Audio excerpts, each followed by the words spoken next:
page equals 1 minute. All right, so the first minute sitting in the theater on the seat, you look at the screen, you've got to know you're in the right movie theater. So whatever the genre is, you've got to see it right there. Star Wars, how do we know we're in the right theater? Spaceship. Friggin' spaceship comes overhead, right? Jaws, how do we know we're in the right movie? We fake you up for a few seconds, right, with a beach party, but then the girl skinny dips in the water and gets eaten by a shark horribly. So we know, oh, thank God, we're not watching the romantic comedy, right? Although I love romantic comedy. So, page 1, genre. Page 3, you want to know, the audience wants to know, what is the central question that I am asking in this movie? Not the page 2. Forget okay. We're going to jump all over. Forget the pages. Where in the world? No.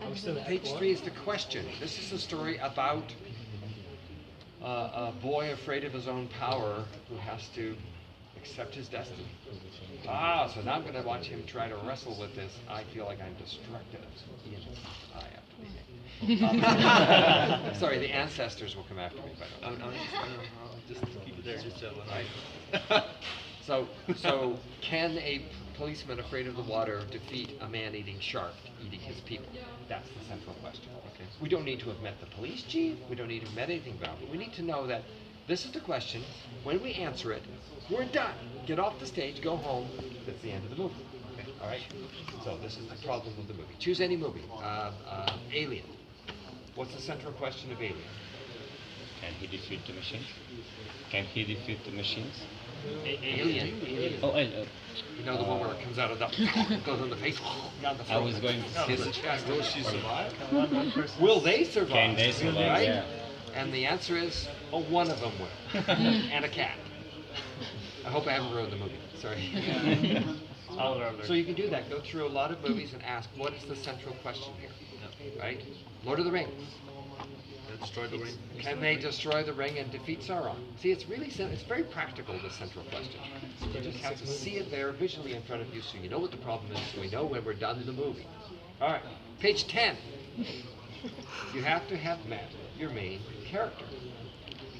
And we have to know 3 specific things about your main character. We have to know who they are, so their name and their age and their sex and stuff like that, so that it's enough to know when we see them again that that's our main character. We have to know what they want more than anything in the world. So this is where they got their one wish. What would they wish for? Yep. And whatever it is, we have to want them to get it. All right? So if I want $1 million, you're not going to watch a film about me wandering around trying to get $1 million because that's greedy, that's stupid, right? But if I want $1 million because I know Andre's been hauled off to prison because he's gone into debt doing THU, we've got to save him because it's not a nice prison. They do terrible things to men with beards in prisons. And we need to help him. Now, you might not want me to get $1 million, but you definitely want Andre out of prison, I hope. Okay? Yeah. So, what the character wants and why we want them to get it. Then we have to know, why haven't they got it already? Why didn't they get it yesterday? What are those big fat obstacles in the way that are stopping them from getting their dream? And there's always at least 3, right? 2 big ones. They have no power. They don't know where the bad guy is or how to defeat the evil again, right? But the 3rd one is the real one. The 3rd one is the internal obstacle. There's always something inside that is stopping them from achieving what they need to achieve. And that, for example, in Jaws, is this guy's afraid of the water. But more important, he always lets somebody else solve his problems. He goes to the mayor and asks him if he can close the beaches. No, he can't close the beaches. It's holiday time. Oh. Goes to a shark hunter. Will you kill my shark for me? But unfortunately, there's 2 of them, and they hate each other, and they're going to kill each other, so he has to go along and make sure they don't do that. But that's fine, because they're going to kill the shark. I don't have to do that, because I don't know how to do that. Right? Well, guess what? Later on, he discovers, yes, kind of, because we just ate your shark hunter. Cool. All right? Yeah. So that's why that one is so important, that internal one, because you use it later on for the revelation at the end of the movie. So, now we know what genre it is, who the main character is, what they want, why they haven't got it already, and your movie now starts, this is still Act 1, your movie now starts on page 30, where we discover their crazy, crazy plan is never going to work to get what they want anyway, despite the opposition. So in Jaws again, his crazy plan is keep the peace between two awesome shark hunters. One of them is definitely going to get the shark. That's stupid. We know that's not going to work. Luke's crazy plan's even better. I want to save the Hot Blue Princess. I can't do it because I don't know where she is. I don't have a spaceship, and I'm really just a kid from a farm on Tatooine. But he's going to do it anyway. His crazy plan is, I know what I'll do. I'll go to a crazy old man out in the desert. I'll convince him to help me. We'll go and find a ship somehow out of the blue and pay for it with nothing. And then we'll just fly off into outer space and somehow find her. Good plan, Luke. And yet, he does it with such passion and such devotion to this that nothing stops him. Not even that the space pilot, Han Solo, is an asshole, sorry, and that the Millennium Falcon's not going to hold together more than the duct tape can hold it, right? And you know, even when they arrive there, there's no planet that she's on anymore, and the old man's even getting worried. So, and yet nothing stops him. He still continues on. So, page 30 is where we see the goofy plan, and Act 1 is done. Now, just in case you want to play the card of there's a last minute, he pulls back, he questions, he doubts, he's not sure he's good enough, he's all the things that I've heard from different people here, right? I'll do it next year because I'm going to start in a studio now, you know. In case it's any of those things, that's where you can burn the bridge behind you. And literally in Star Wars, it is so literal, they burn Uncle Owen and Aunt Beru, which is the only thing holding him back, right? Now Luke's got to go. Hallelujah. All right, so now Act 2 is from page 30 to page 90. That's twice as long as the act we just did. And in that act, Journey. that is the goofy plan in action. So you're going to watch it go, you're going to watch the guy confront ever mounting obstacles, and yet he's going to keep sailing over top of them. Maybe he gets hit and hurt by one, but he learns from it, he doesn't give up, he keeps going. All right, that's a long time to do that. That's an hour of watching somebody not give up and try to get what they want.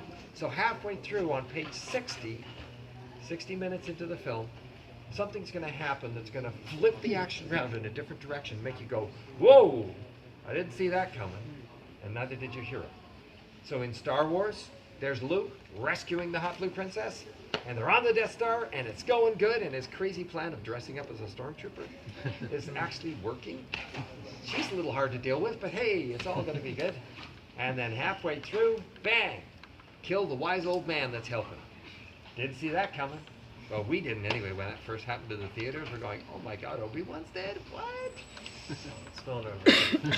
So now he has to figure out what to do without his mentor. How's he going to rescue the princess without the wise man there? And yet he doesn't do it, right? By the way, none of these numbers are absolute. Sometimes it slides a little further back, a little further forward. It doesn't matter. But anyway, so mentor's gone. Luke is now going to do this anyway, spun it around a different direction. He has to take more responsibility for himself. And lo and behold, at page 90, he got her. He got her off the Death Star against all the odds. That's the highest high of the movie. If it's a romantic comedy, it's where they go to bed and have sex. Always. And everybody's happy and they know the movie's done, but you know it's not done. Because the very next scene is where it goes to hell, and it's worse than it was before. So in Star Wars, where did it all go to hell? Right after he gets her off the Death Star, what happens? I know most people don't remember. It's amazing. Alderaan is blown up. No, Alderaan was blown up before they got on the Death Star. He gets trapped in the garbage compactor. No, that's no, he doesn't need to blow it up yet. He's gonna Oh, he's the sister. She's the sister. no, that's the prequel. Guys, kids. Wait, doesn't he blow that? No, what happens is, yes, they get off the planet on their ship and they're chased and all this stuff. And it looks like they escaped. But as Princess Leia said, that was too easy. They let us get away. And then you cut to the bridge at the Death Star. There's Darth Vader standing there next to Peter Cushing. Did you plant the tracking device? Yes. Right? And now we know they're screwed. Because the one thing that she was going to give her life to protect, which is the identity of the hidden rebel base, Luke has now just taken them right there. Idiot! So now everything's worse than before, because now they're all going to die. Yeah. And it's at that lowest low, which is the end of Act 2. So the goofy plan has succeeded and then failed. Beginning of Act 2 is at your lowest moment, you discover the thing that was hiding in plain sight. And that is not what the character wanted, it is what the character needed. All right? And where do we find that need? Oh my God, it's that third obstacle, right? So in Jaws, we see a man who his third obstacle is procrastinates and asks other people to solve his problems. What does he discover at the end of Act 2 when both shark hunters are gone, presumably eaten by the shark, and he's sinking, and the shark's coming straight at him? He needs to do it himself. That he needs to do himself. Why didn't he realize that earlier? He could have saved us all this movie footage. But instead, he picks up a barrel of gas and shoves it in his mouth, and the shark runs off. No, that's not tasty enough. Comes back to the guy, and now he picks up the gun and swears, "Come here, you ugly son of a..." And then he pulls the trigger. And at that moment, he is transformed. And he could have missed. And we'd still be happy. We'd be a little sad that he got eaten, but we'd be happy that he realized he needs to do it himself. Movies are all about that moment of revelation where the hero realizes what they really need. And then they make a new plan, commit to that, and it's probably going to cost them their life, but they're going to go for the real thing. That's the magic of the 3-act structure and the magic of storytelling, is that little trick. And you have to make sure that goofy plan and all the stuff that happens there is so thrilling and exciting that your audience doesn't go, wait a minute, no, he needs this, not that. Oh, you're telling me a story about this. Oh, switch it off. Okay? Yep. And they would have taught you that before, because that's the Yeah, standard structure. they do. Yeah. Okay? Yeah. Right. The genius of Star Wars, and it is, for all its lightweight fluffiness, a real piece of great writing, is that George Lucas gave Luke Skywalker 2 needs, not just one. And they're in conflict with each other. Does anybody know what the 2 needs of Luke Skywalker are? No, not that his sister's his whatever. That's the way I'm thinking. The 2 conflicting needs of Luke Skywalker. Well, find his father and kill his father. Doesn't know anything about his father as far as he knows his father's dead. He doesn't know Darth Vader's his father. That's the other movies. He just knows there's a guy called Darth Vader that betrayed and killed his father. Something about the Force, getting the Force for the right time. He just wants to find You need adventure. to watch Star Wars again. He wants So- to get off the planet to find adventure initially, right? No, it's what he wants. We're talking about what he needs. Not what he wants. We're past the one. No, he doesn't want to, he wants to get off the planet, but that doesn't start the story. What starts the story is the hologram going, "Help me, Obi-Wan Kenobi," right? And she's pretty, and he just falls in love with her, and now he's got to save the Huckleberry Princess. That's where it starts. That's what he wants. No, the conflicting needs are, and again, right in front. It was right staring you in the face, and everything else was so exciting you didn't see it.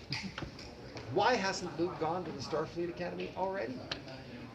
Why? Because he was kept home by his uncle. Kept right? home, really? Like, A big, physically It's strong been a long guy. time since I've seen it. No, but there's Luke Skywalker. He's physically able. Why didn't he tell his uncle to sod off and go into Starfleet Academy anyway, like all of his friends did? Doubt? No. He's a very capable lad. He fixes robots. He goes off into the desert to find crazy old men. He's a very capable He's kid. afraid of how powerful he could be. Not yet. No, yeah. No. His family, right? Luke promised he wouldn't go. Yeah, It's a promise that's holding him there to 2 people he loves. he's moral. He's moral.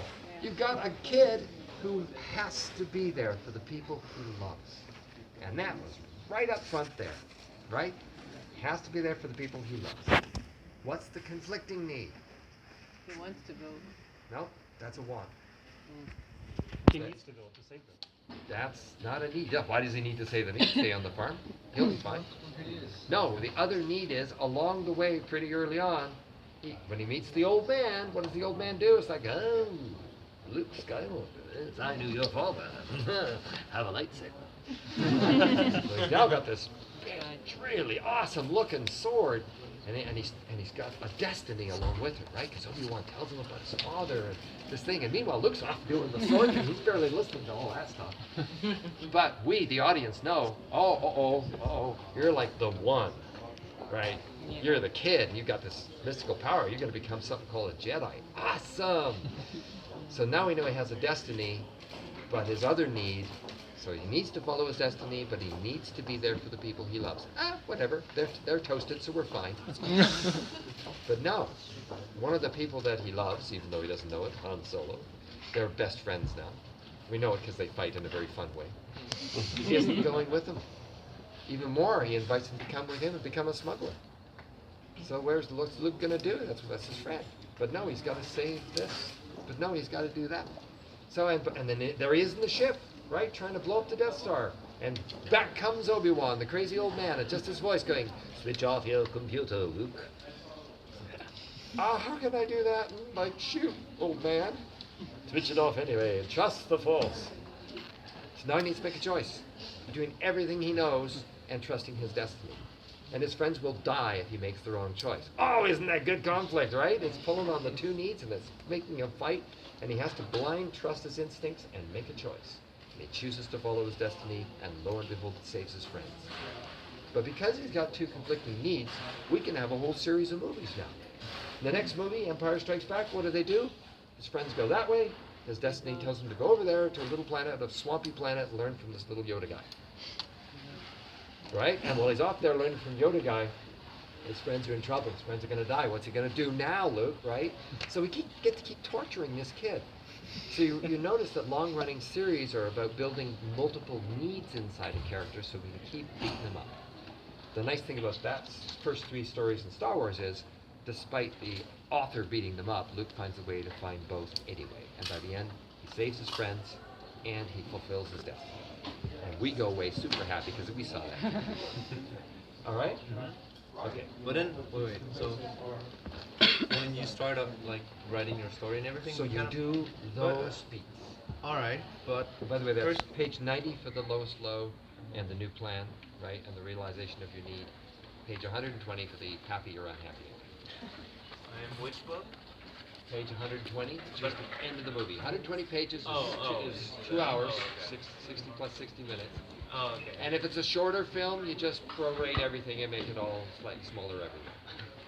Alright, but when you done, like when you do start all of this, like I also think it's important to kind of have like something to say, something you like, and choosing something that's super personal to you. Yes. Like what makes you you. The reason you're actually making the movie. But just in the same way that you don't need to know what it is about this face that is so incredibly compelling. You can start drawing, even with the line of action and the weights and the pose and everything. And somewhere along the way of really looking at this, I'm going to realize, oh my God, she has such an unblinking, direct stare, right? When she smiles, the face transforms to make a different kind of face. So that's what's drawing me there. Plus the weight of that hair down. It's like all this things, right? Look at that. And the big beautiful eyes. So all of those things are really the reason I'm doing this. And so now I forget about everything else about that point of the drawing, and I lose myself inside of that person and try to be that person. That becomes your theme. You can start with that theme. I could be drawn to her because of that, and that's why I started drawing. Or you can just start drawing.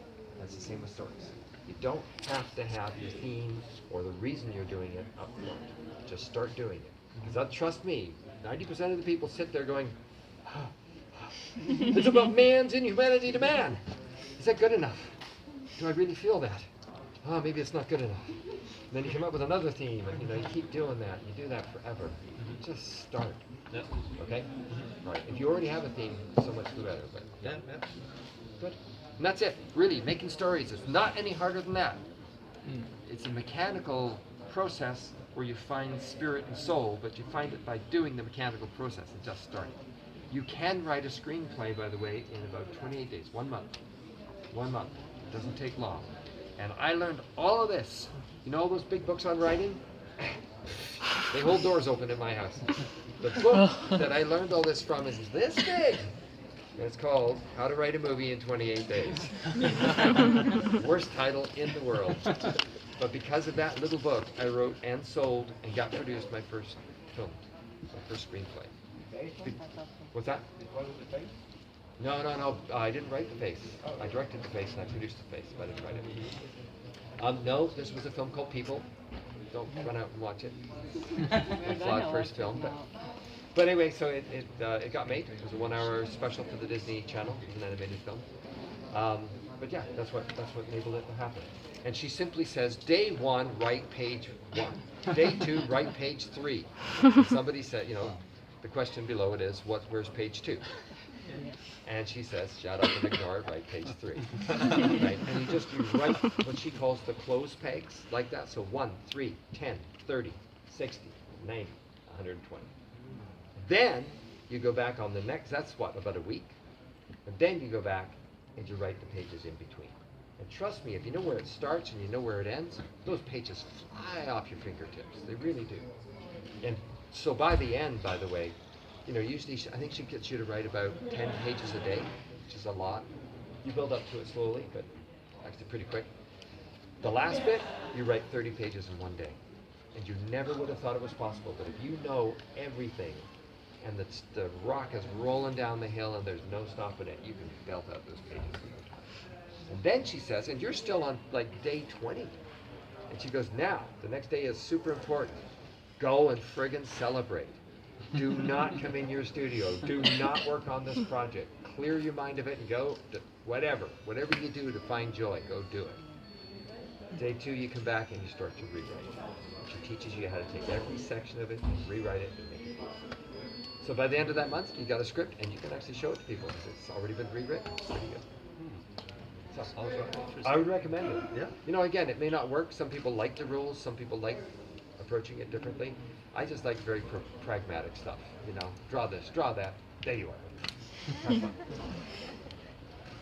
Especially at the beginning where you really, you want to prove yourself. You want something, some sense of accomplishment. So I'm teaching people to draw too.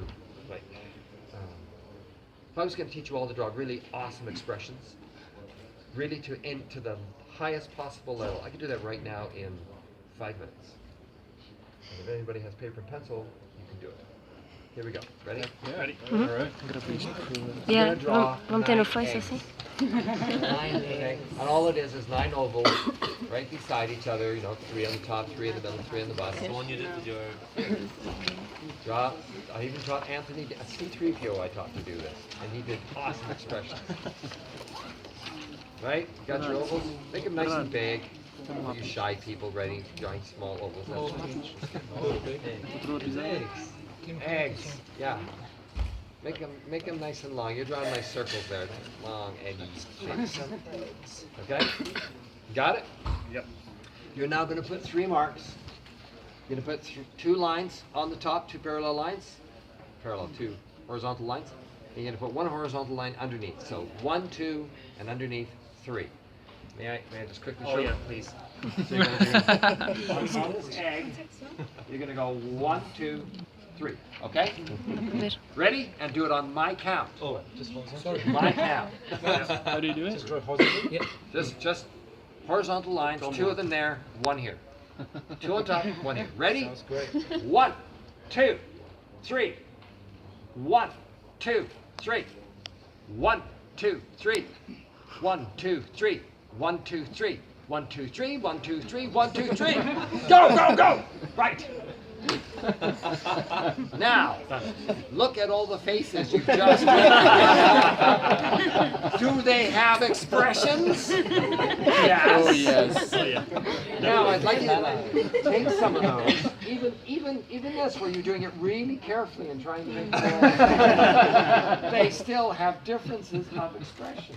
Write the name of that expression underneath some of these. Like, so for example, let me see these ones here. Oh, this is great. So we've got dissatisfied.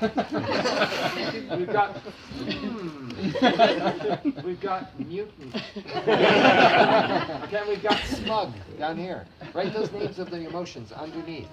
Okay? And what you'll notice here is, write the emotions. You don't get the next part until you've written something. When you do animation and they get you to do character sheets for things, usually you start with really simple, basic emotions like happy, sad, angry, right? But look at this thing you've got here. He's got careless. What a subtle expression to draw careless, right? Smug is great. Sleazy? Oh! So now what you have to do is take these eggs with these awesome expressions on them, and you're now going to add stuff to them. So let's give them some ears. Okay? Did that change the expression?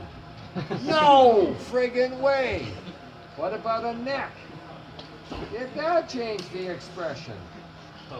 No. All right, let's give him a nose. What kind of nose will we give him? We'll give him this kind of nose. Did that change the expression? No. Let's give him some eyebrows. And, whoa! Jesus. Changed it with one eyebrow. So we now go to our toolbox and write down eyebrows. And that's one of the master controls of expression. What about, I don't know, let's put some teeth. Oh my God!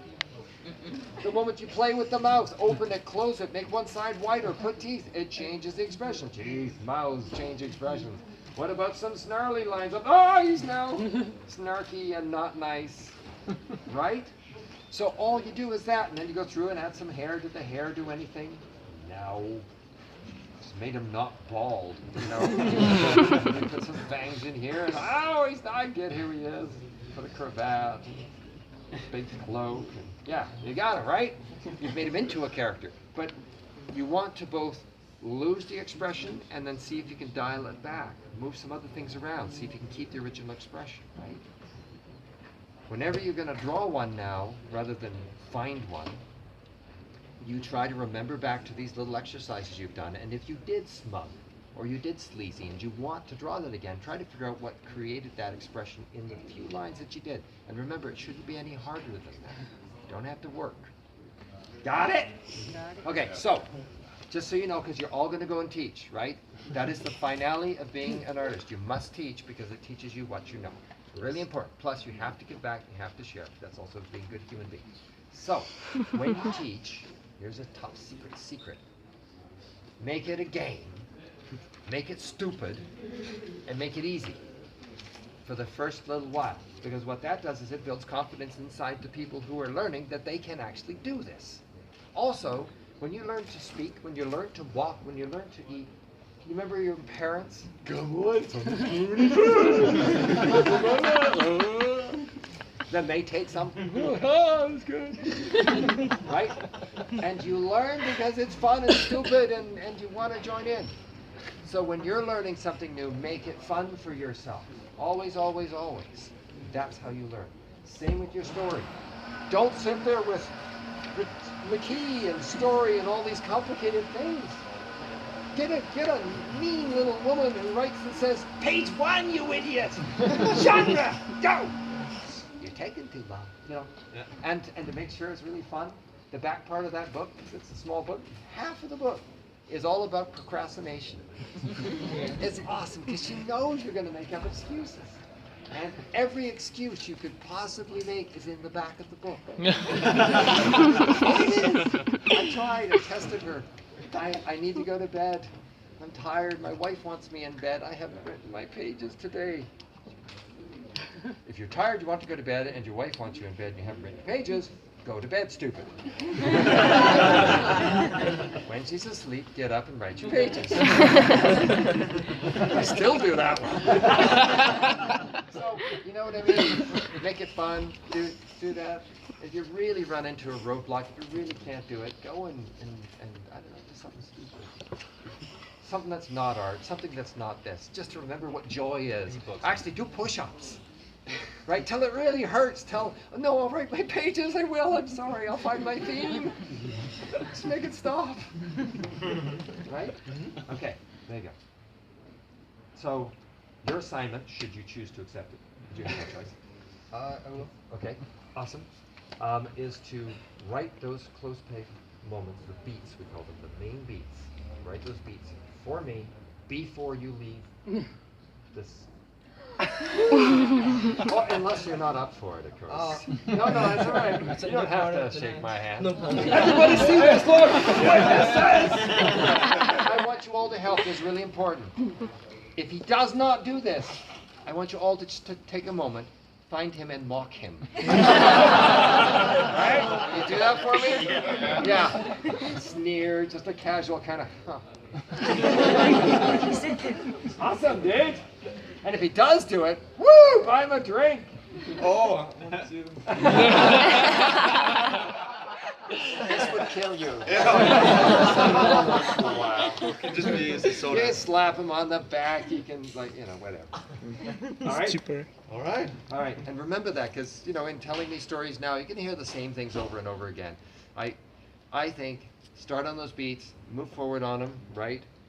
Ask yourself what genre it is, don't get too deep into it, and then just ask what your hero wants, why they can't get it, what they're gonna do to get it anyway. All those questions that you wrote down. All right, and then anybody can make their first story. And once you've got them, anybody can find me and give them to me. My blog has an email address at the end. It's not my real email address, but it's straight there. It's a fake out.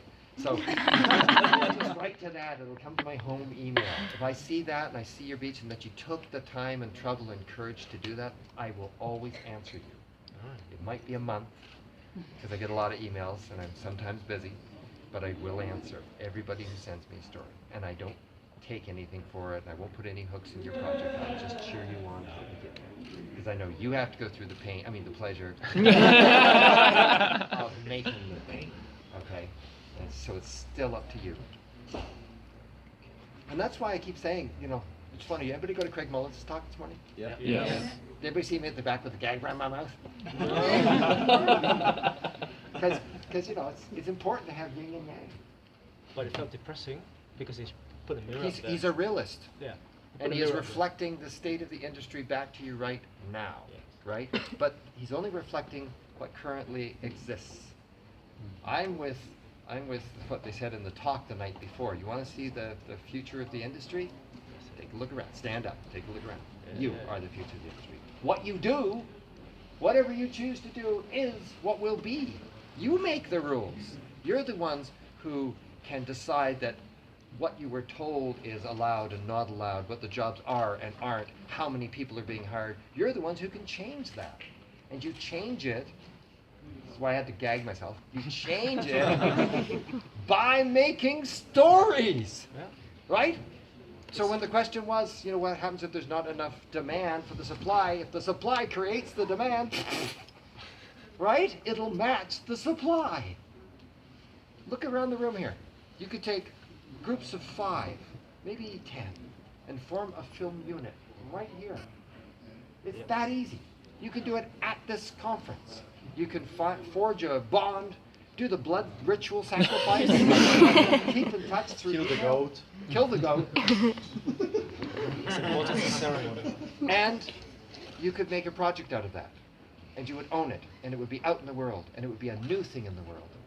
Right? Satan.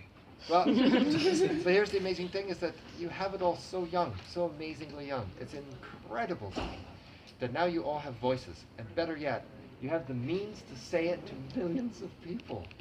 I would have died for that as a kid. The whole movement of the independent film movement in the 60s